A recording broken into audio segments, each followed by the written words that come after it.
Olá a todos, aqui estamos novamente para continuar com o nosso curso de formação sobre o ESID, curso destinado aos formadores do ESID.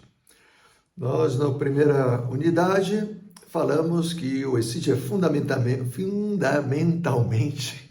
um segmento de Cristo. Nós queremos ser discípulos de Cristo. Pois hoje estamos aqui, a mãezinha e o seu filho Jesus e eu, para tratar de explicar como pode ser a estrutura desse segmento.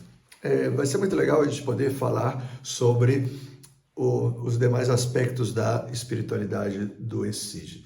Mas se antes nós não sabemos qual é a função de cada um de nós, formadores, nós vamos ficar meio que perdidos. Então resolvi adiantar esse tema, que era o último de todos os que nós tínhamos pensado falar, para falar agora. Porque ainda que o ESID é uma realidade carismática, ou seja, o Espírito Santo que vem nos inspirar, ele tem que ter uma estrutura, senão aquilo vira uma bagunça. Cada um faz o que quer, do jeito que quer, e cada um diz que o Espírito Santo lhe está inspirando. Não, pois precisamos ter algo de estrutura, diferente de sermos ditadores. Nada disso. Que o Espírito Santo guie os nossos formadores. Então nós vamos falar de algumas definições para entender o que significam essas definições e depois nós vamos colocar essas definições num organograma.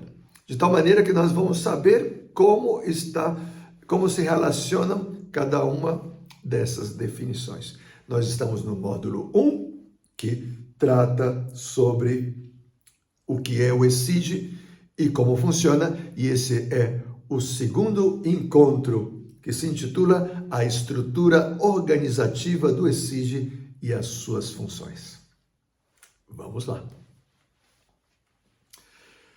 Em primeiro lugar, vamos falar sobre o significado da liderança no ESID e no Reino Cristo, e deveria ser assim também na igreja.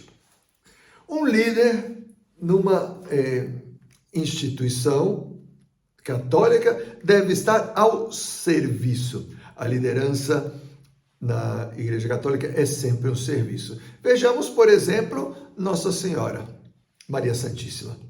Ela estava ao serviço de Deus. Quando o anjo chegou para ela e falou que ela ia ser a mãe do Messias, depois que o anjo explicou para ela tudo o que isso implicava, ela responde dizendo: eis aqui a escrava do Senhor, faça-se em mim segundo a vossa palavra. Ela estava à disposição de Deus para servi-lo como ele bem quisesse. E a primeira coisa que Deus inspirou para ela foi ir ao serviço da sua prima, Santa Isabel, que estava grávida e precisava certamente de ajuda, porque ela era velhinha. Então, a mãe de Deus em pessoa foi servir a Isabel. Esse é o Espírito. Também Jesus Cristo, o Filho de Deus, quando se encarnou, ele veio para servir. Ele disse: eu não estou aqui para ser servido, mas para servir e dar a minha vida em resgate por muitos. Então, numa estrutura hierárquica na igreja, aqueles que fazem parte da estrutura devem estar para servir. Nem sempre nós entendemos assim e caímos na grande tentação de querer ser servidos. Então, todas as funções e cargos no ESID são para servir. Nunca são uma estrutura de poder. Nunca deveriam ser uma estrutura de poder. Portanto, não há lugar para pessoas que estejam querendo ser servidos, ou estejam querendo se destacar, ou querem entrar em alguma função por direito, do tipo: eu já levo tanto tempo no ESID, eu tenho direito de ser diretor ou responsável de equipe e tal. O desejo de crescimento pessoal e o desejo de ter poder já é um indício de que essa pessoa está no lugar errado. Então, não temos lugar para pessoas assim no ESID. Pois, se algum de nós está com esse pensamento, peçamos a Nossa Senhora que nos ajude a mudar. Todo mundo pode mudar, né? Pode ser que eu tenha começado com esses pensamentos, mas agora, com a ajuda do Espírito Santo e Nossa Senhora, eu Faça o clique. Depois, nós não seguimos a lógica do mundo, né? Que a lógica do mundo é o crescimento em méritos que te dá direito a cargos, né? Então, a pessoa que está numa empresa, então ela vai crescendo, então vai assumindo cargos mais importantes, né? Não, isso não é a nossa lógica no ESIG. A lógica no ESIG é: eu sirvo aonde eu posso servir e aonde eu sou necessário naquele momento. Se depois já não sou mais necessário, posso deixar de servir daquele jeito sem nenhum problema.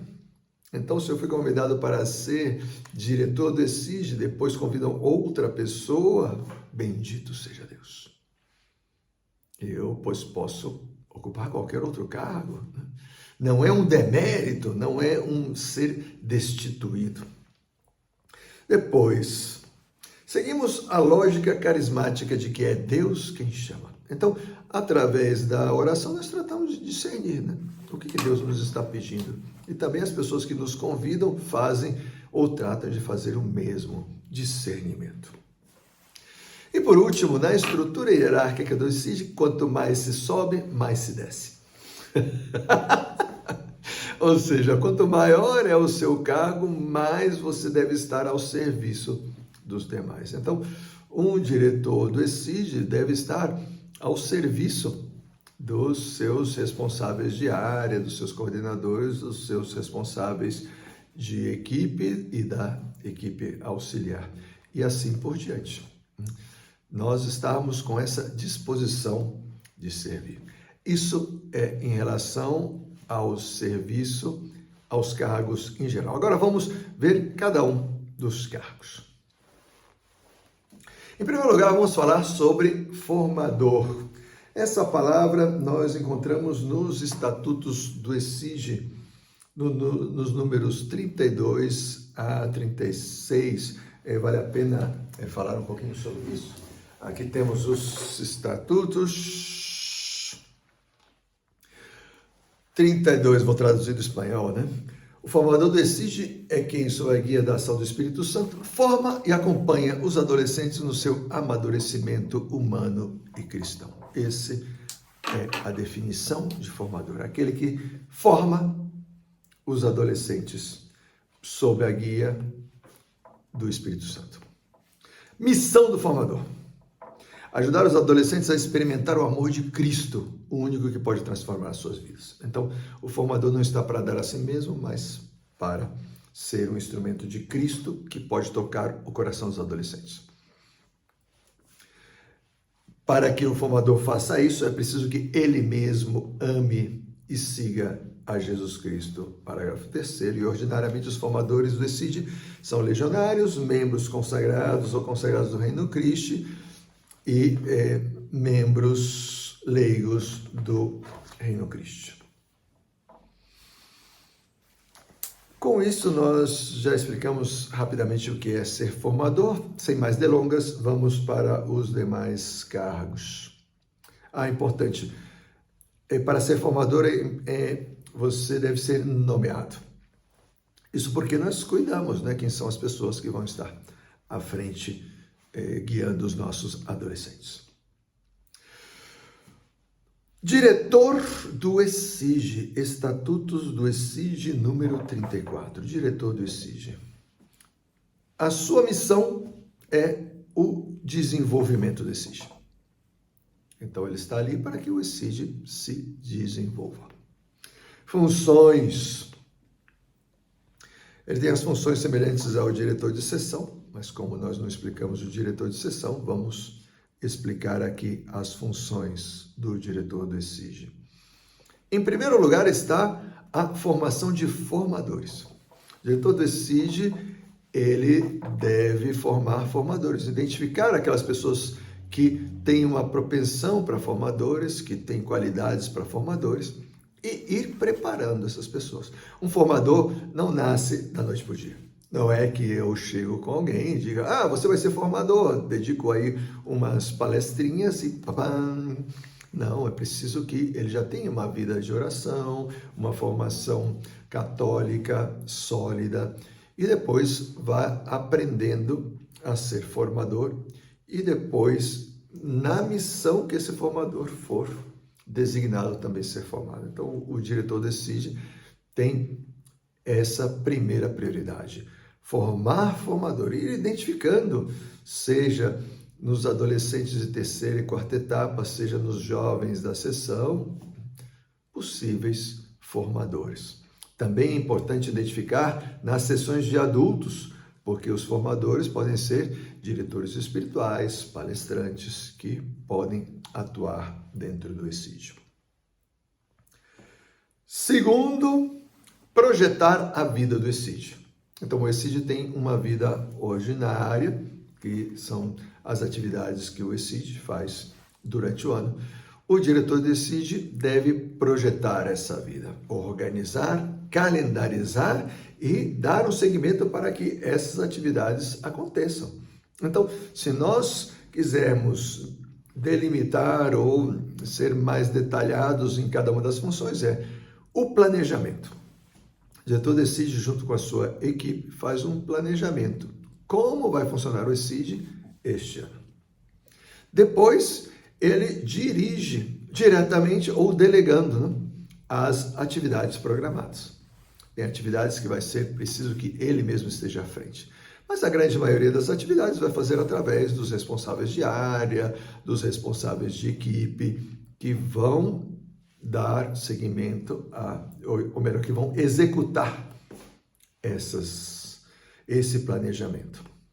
Contudo, o diretor do ECID deve dar um seguimento a isso, verificar que as coisas estejam sendo preparadas e depois verificar que elas sejam executadas de uma maneira bem feita.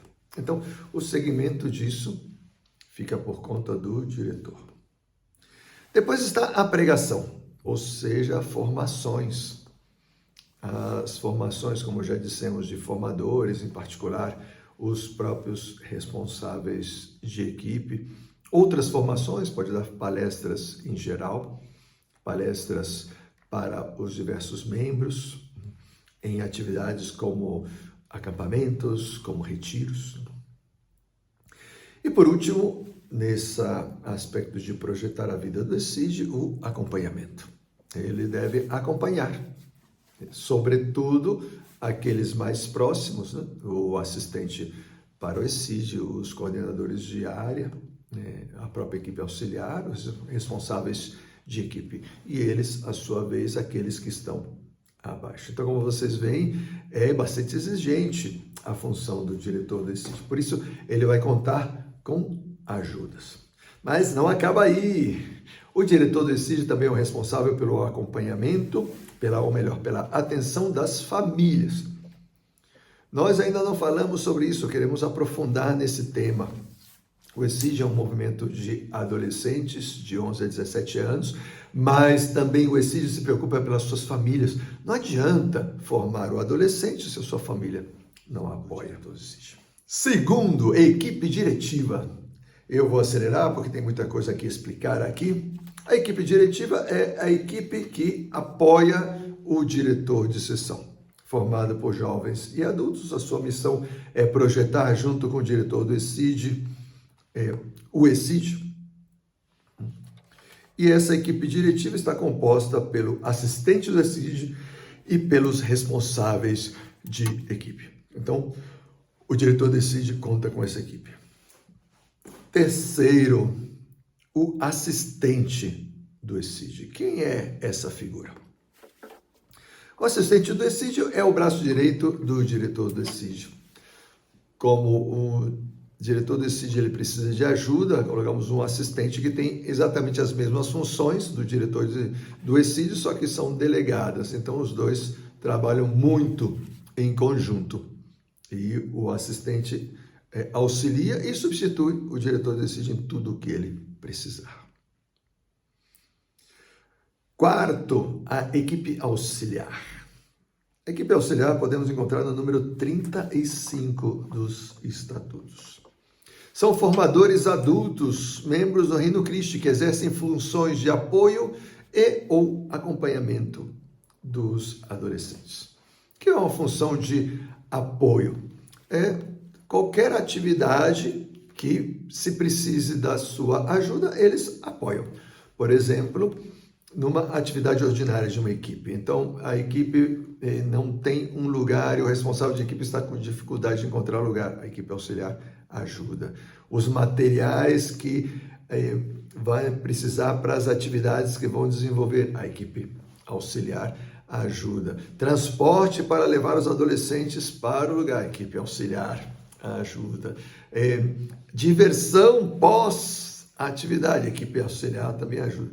Não é que seja obrigação da equipe auxiliar fazer isso. Junto com o responsável de equipe, se vai vendo o que vai precisar para aquela atividade. Se a atividade é um acampamento, mesma coisa, se faz o planejamento e se conta com a equipe auxiliar.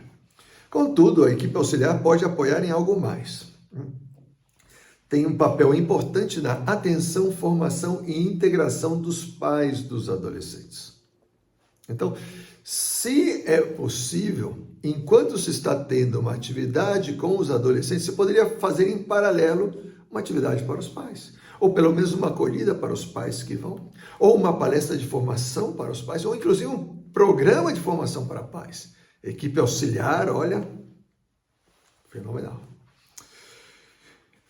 A equipe auxiliar também pode exercer funções diversas, como administração, comunicação, atividades formativas. Você pode pedir também aos membros da equipe auxiliar dar alguma palestra, alguma atividade de integração, ajudar a realizar algum apostolado, etc. Se nós pudéssemos resumir, a equipe auxiliar está a serviço dos responsáveis de equipe para realizar as atividades, seja com os adolescentes, mas sobretudo com os pais. Beleza? Equipe auxiliar. Responsáveis de equipe, quinto.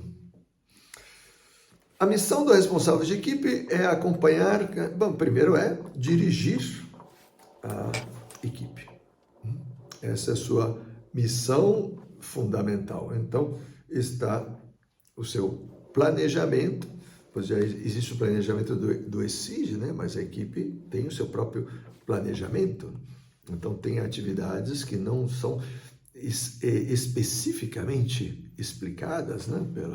Ou melhor, definidas pela direção. Se o ESID tem uma equipe só, que é o nosso caso, ele, então, não precisa planejar muita coisa, né? Precisa mais planejar aquela atividade específica. Mas quando não é assim, né? Quando tem muitas equipes, o ESID faz planejamento geral e o responsável de equipe o planejamento específico da sua equipe.